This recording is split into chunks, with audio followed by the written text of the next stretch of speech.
Welcome back to Action for Living. This video is the third in a series of 8 that covers the whole Action for Living course as an introduction to acceptance and commitment therapy, or ACT. To revise Act 1, which was covered in the first 2 videos, we introduced you to the problems caused by fear, fusion, excessive goals, avoidance of discomfort, and remoteness from values, and the solution of moving towards dare, diffusion, acceptance of discomfort, realistic goals, and embracing values. This course is based on ACT, Acceptance and Commitment Therapy. And the key point from session 1 is that pain is inevitable, but it isn't the same thing as suffering. An ACT can help to reduce our suffering, even if we don't reduce the pain. We do this by tackling some of the barriers that prevent us from moving forwards, both internal and external barriers.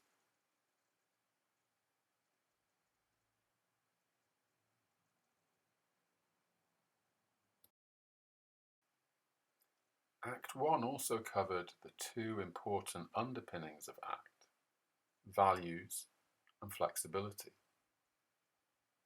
Values motivate us to reach our goals and help us live a life which is meaningful, whilst being aware that the pain is perhaps still there. Being aware of our values is about being aware of what's important to us in life.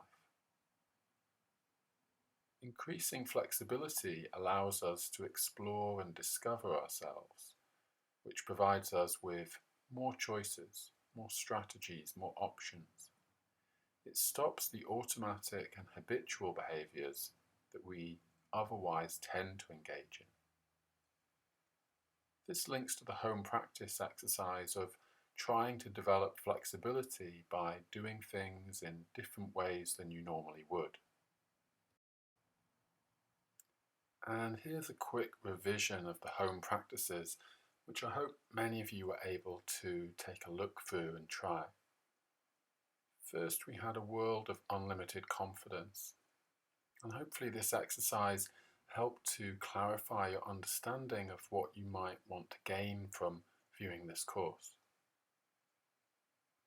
Beginning to become more familiar with the FEAR acronym then may have helped to begin to identify some of the barriers that are getting in the way of change.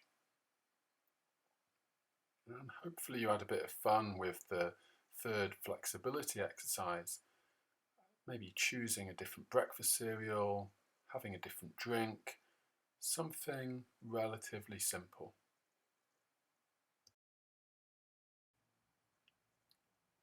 Following on from last session, exploring pain and suffering, during Act 2 we will be looking at accepting discomfort. We will think about how we avoid it and explore how we can give it space in our lives.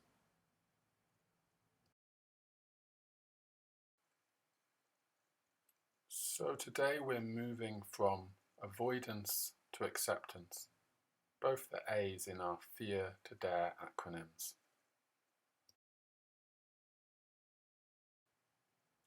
And in this session, we will explore how we currently avoid discomfort, what we mean by acceptance, and a little more about feelings of control.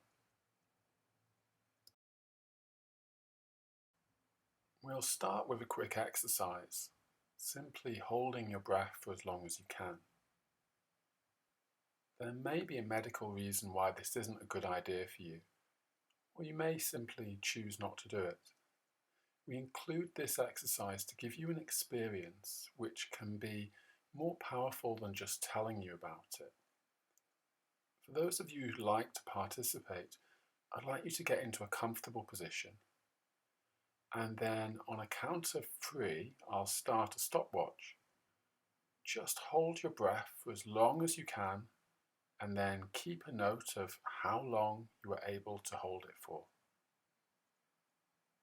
Okay, so 1, 2, 3.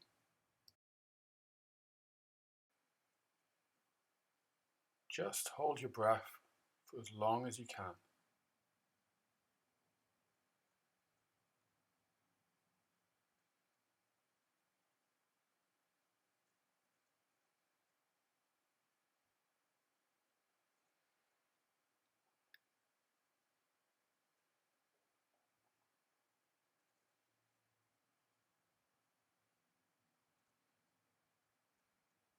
And whenever you have to stop, just keeping a record of the amount of time you were able to hold it for.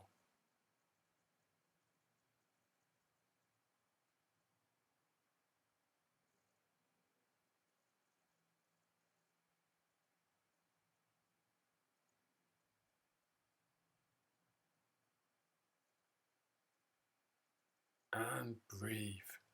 Feel free to breathe now.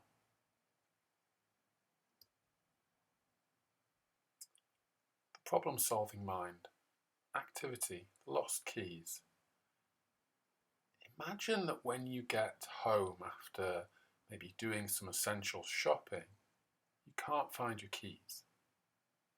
They're not in your pocket or where you usually keep them. Now for the next 20 seconds or so, think, if this really did happen, what would I do?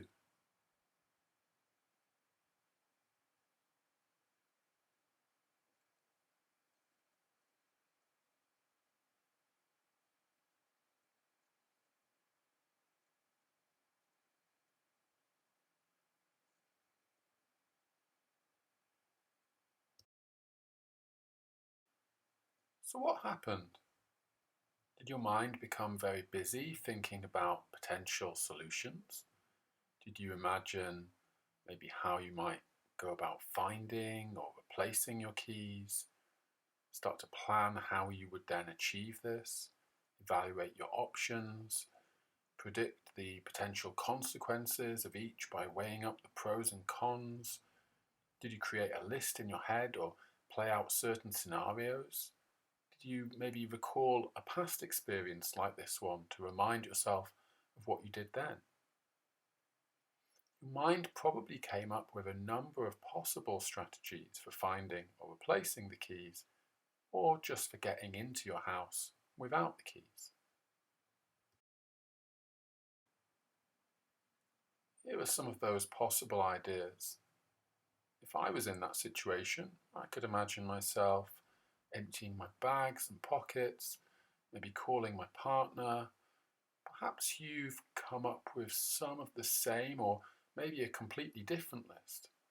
Either way, you've used your problem-solving skills to manage a potential situation. Now, remember, this hasn't actually happened. We've just used our minds to mentally resolve a problem, and this enables us to problem solve in the real world with relative ease and speed. Our minds are great at doing this.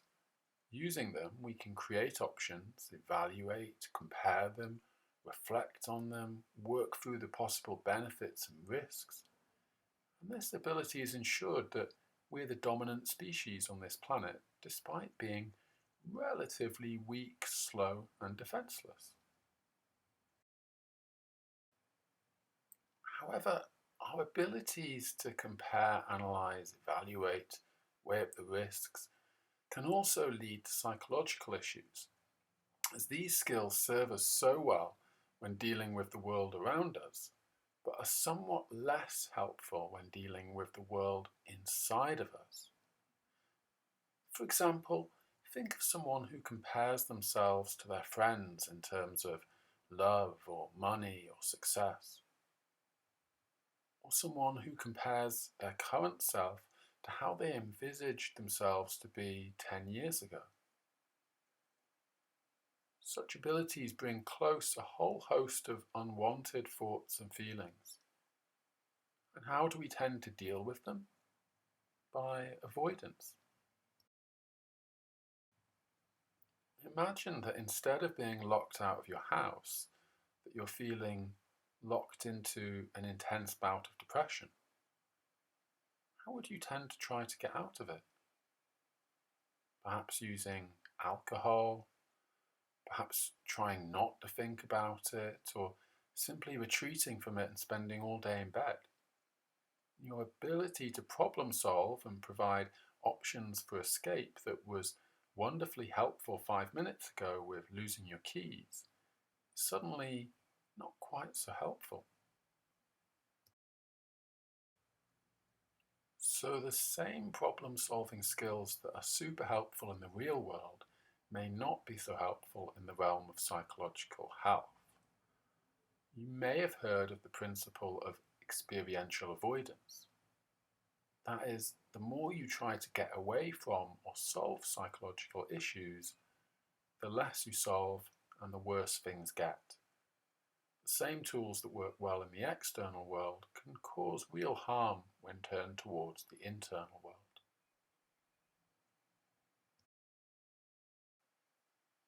This image represents avoidance. Even though we may not literally put our heads in the sand, you get the idea. Some of the time it really feels like we're just trying to keep everything away. There are so many private experiences, the things that others can't see, that we often avoid. Maybe putting off going to the supermarket because you think you will faint.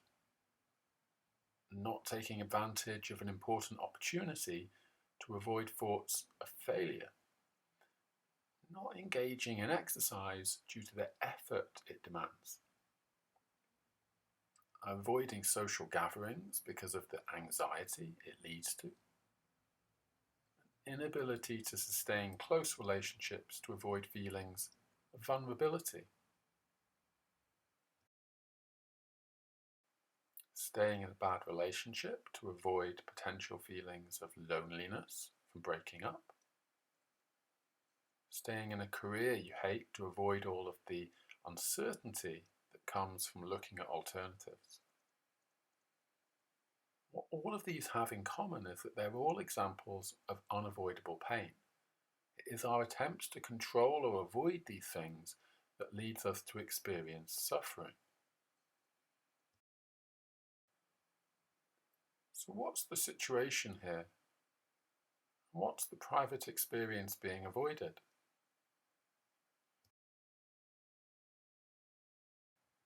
Well, the situation is applying for a job.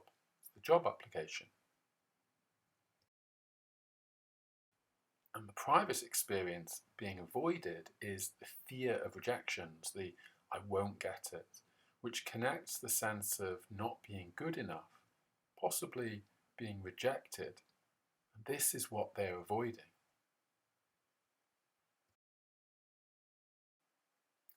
How about in this one?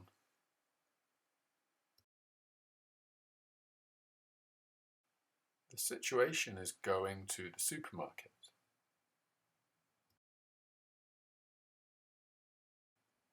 Private experience is panic. This is a common example and may not be the supermarket, it could be anywhere. Often we manage to find a way around it. Perhaps we go to the supermarket if we have someone with us or at a quiet time of day. Notice that these don't change the situation, but make it less likely we'll experience the anxiety or panic. Final example here is public speaking.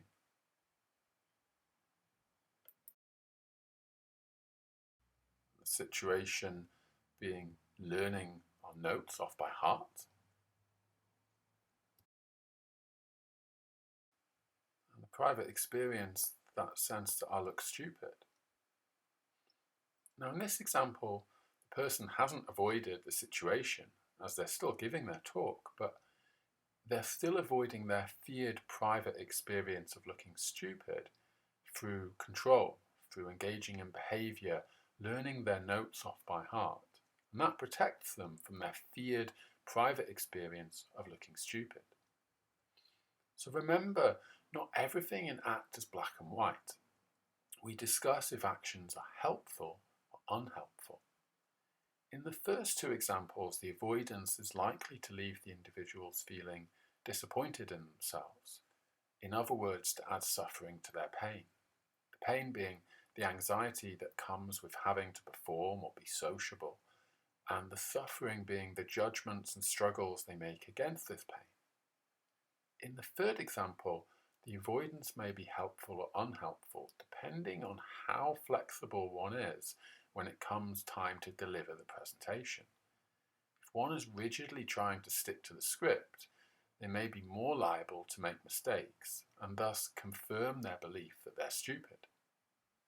Now, those of you who have a good memory may have noticed that there's also a lot of fusion going on here in terms of how much we believe the thoughts we're having. We'll cover this more next week, but just notice it here as all of these overlap. So taking time to think about the situations we avoid can point us in the direction of the private experiences that we're actually avoiding. When we experience unpleasant thoughts, emotions, or sensations, there's often a natural tendency to want to avoid them, sometimes at all costs. This is what we mean when we talk about avoidance of discomfort. We all have a natural survival instinct embedded within us that creates our aversive reaction to unpleasant or uncomfortable events. We can try to control the experiences directly, avoid the situations that prompt the experiences, control experiences indirectly, something that we call safety behaviours. We might utilise some quick fixes. The unfortunate irony is such avoidance has been found to actually maintain psychological distress, as by avoiding an experience we only act to prolong it. Each time we avoid something, the urge to continue using avoidance becomes stronger, and the chances of us eventually facing up to the private experience we're avoiding becomes smaller.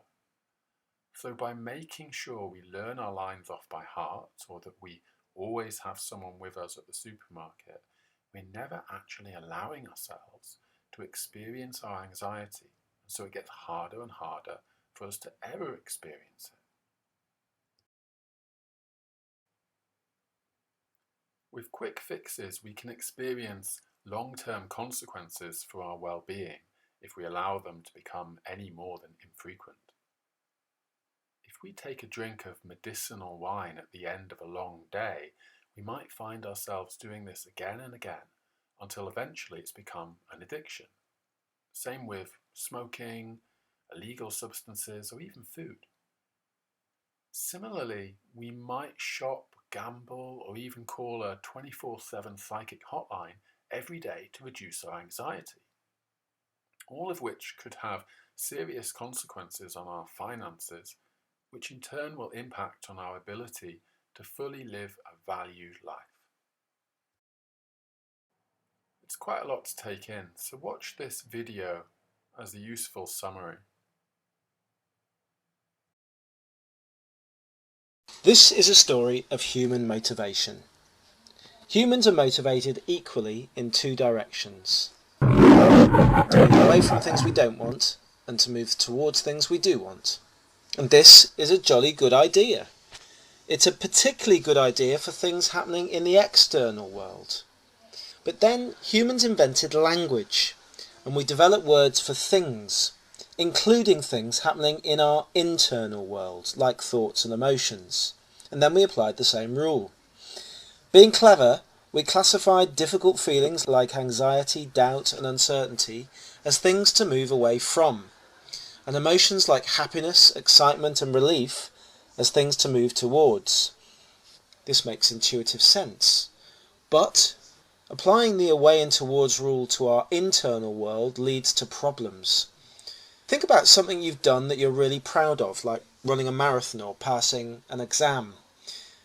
And then think about the early days or moments when you were moving towards this achievement.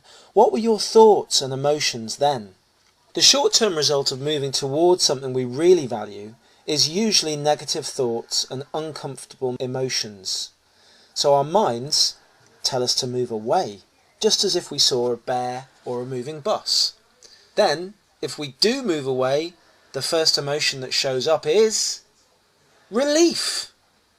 So to summarise, language has encouraged us to try and move away from bad or difficult thoughts and emotions and to move towards good ones. But this is a trap, because it can mean we move away from what matters most to us in life. This is called experiential avoidance. Experiential avoidance can work in the short term, but the problem is it doesn't tend to work in the long term. If we make it a priority to avoid difficult emotions, we start to construct our lives around avoiding things we don't want rather than moving towards things we do want. So what do we do about this? In order to beat experiential avoidance, we firstly have to understand what our values really look like. What do we really want from life? Then we need to help people to build their willingness here, to experience these difficult thoughts and emotions, in order to keep moving towards here. We can't have love without fear of rejection. We can't achieve greatly without fear of failure. And we can't change our lives for the better without worrying that we will change for the worst. There is no way around this. It is the human condition. But we can cultivate the ability to experience difficult thoughts and emotions in the service of what matters most to us. This is called psychological flexibility. Psychological flexibility helps us build a life around towards moves rather than away moves.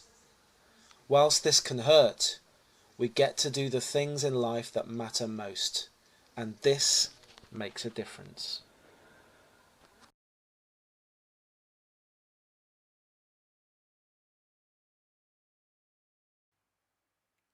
So when we experience distressing or unwanted thoughts and feelings, the desire to push them away or deny them is understandable. It's also the default way our brains try to resolve problems. After all, who would want to experience discomfort? However, this common sense approach to pain, which works well for problems we come across in the world around us, is less helpful when dealing with private experiences. In order for relief from these, we need to come up with a new strategy, which the astute amongst you will have noticed this video kindly introduces us to: acceptance. Acceptance is the complete opposite of avoidance. When we learn to practice mindfulness in our daily lives and apply an open and accepting attitude to all internal and external experiences, including the painful ones, then we can be free from suffering. Acceptance doesn't mean tolerating it, grin and bearing it, or just ignoring it.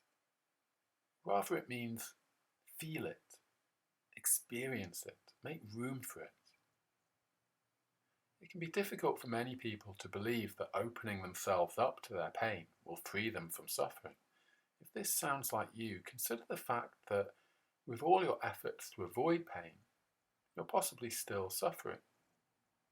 Also, remember the quicksand metaphor. It's natural to be skeptical as it goes against our instinct to struggle. There must be another way. When you've spent a great deal of your life applying the same technique to pain that comes your way, so avoiding or denying it, and yet you still suffer, perhaps this is a signal that it's time to try something different. Here's a quick exercise to introduce us to this idea of acceptance. Put your hands together as they are in this picture. Now, squeeze tight. Feel the sensations, the pressure, the discomfort, maybe even some physical pain. I guess it depends how long your fingernails are. But accept these sensations willingly. For the sake of this demonstration, study the various sensations that you can feel. Be interested in those sensations. It may be a strange thing to do to deliberately inflict discomfort or pain on yourself just in order to be able to study and accept it, but that's exactly what this is about. Be fascinated by the sensations and accept them completely.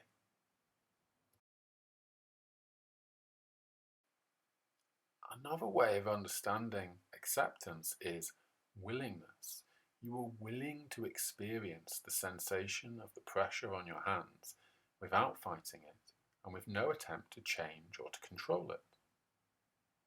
So during that exercise, you were willing to accept that pain, the discomfort. You could have stopped at any moment. Nobody was forcing you to engage in the activity, but you did it anyway. You accepted the pain.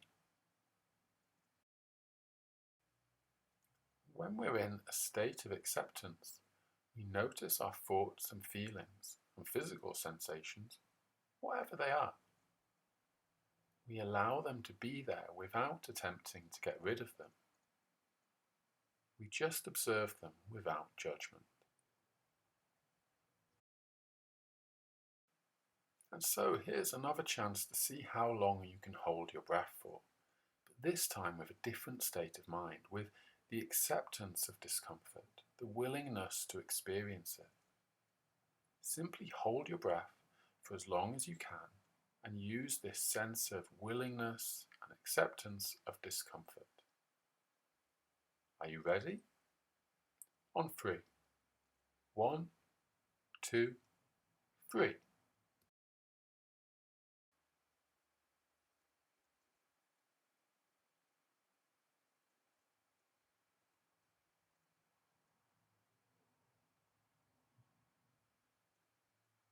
Just continuing to hold your breath, yet doing so with acceptance.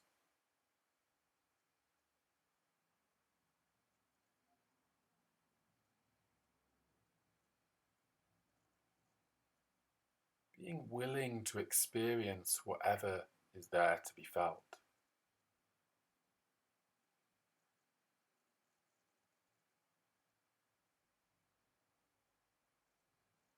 Being curious and interested.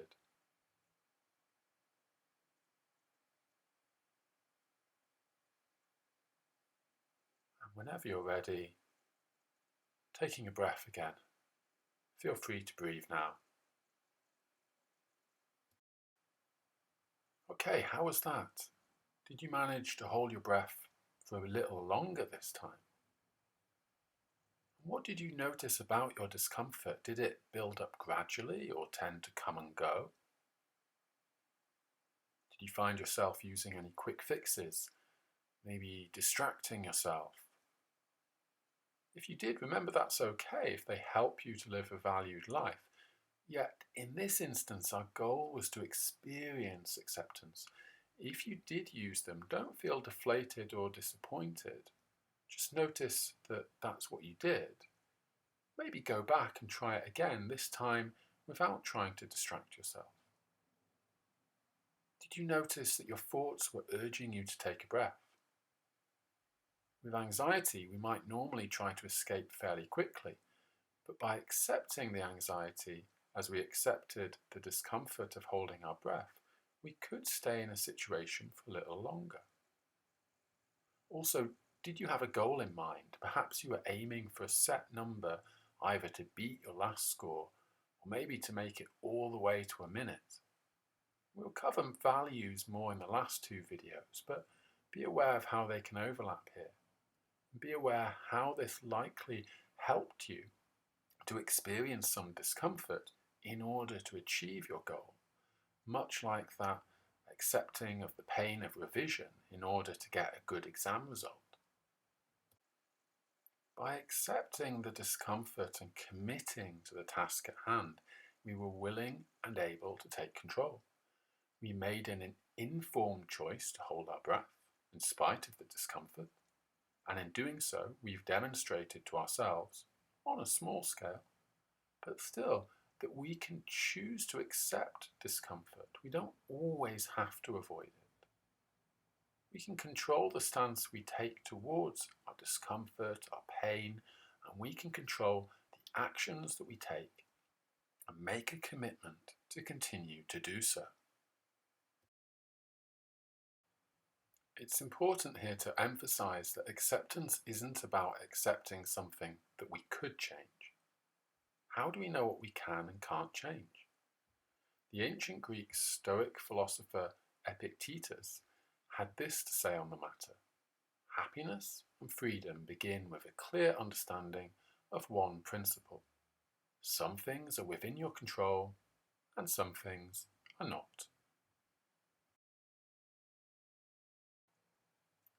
This is about controlling those things which are in your power to control and ditching the rest. The trouble is, there's not a lot one can control.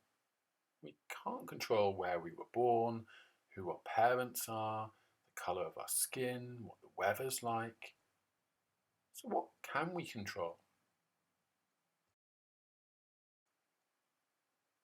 Only two things we can control: our judgment, how you think about things, and your actions, what you do in any given moment.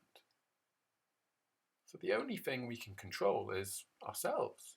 Now, it's also important to acknowledge that there's not a solid barrier between the two. We can, of course, influence some of the things in our circle of no control, and in our circle of control, well, some of those can be influenced by things outside. Here's an example of considering what's in your control and what isn't. It's annoying when our car breaks down. Sometimes we can take it really personally. We might want to avoid driving altogether, or to make someone fix it properly this time. In this situation, we can control how we deal with the discomfort by choosing to get it fixed. We can influence but not control car mechanics, for example, which garage you go to, how well your car's maintained. We can't control or influence the traffic, the weather, the potholes, other drivers. Any attempt to control these will only lead us into more suffering. In terms of the COVID-19 pandemic, we can control how we deal with the situation by maybe choosing to try a new venture. We can influence but not control whether we catch the virus. We might use good hand hygiene, wear a mask in a shop, and use social distancing measures. And we can't control how our body will react to the virus or when the lockdown might end. Any attempt to control these will tend to lead to more suffering. Here are some other situations. Notice that influence always comes back to what we can control. We can influence other people by behaving in certain ways or through expressing our thoughts to them. We can even influence the traffic and the economy in very small ways by driving safely and or choosing where to shop, what to buy, maybe buying a particular sort of food to start to tip the market in that direction, that kind of thing. So an important part of acceptance lies in acknowledging what we can and can't control, and focusing our efforts on that which we can whilst letting go of that which we can't. A lot of suffering arises because we make two mistakes. Firstly, we try to exert absolute control over something outside of our attitudes and actions, something external which isn't in our control. Then when we fail to control it, we feel helpless, angry, guilty, anxious, or depressed.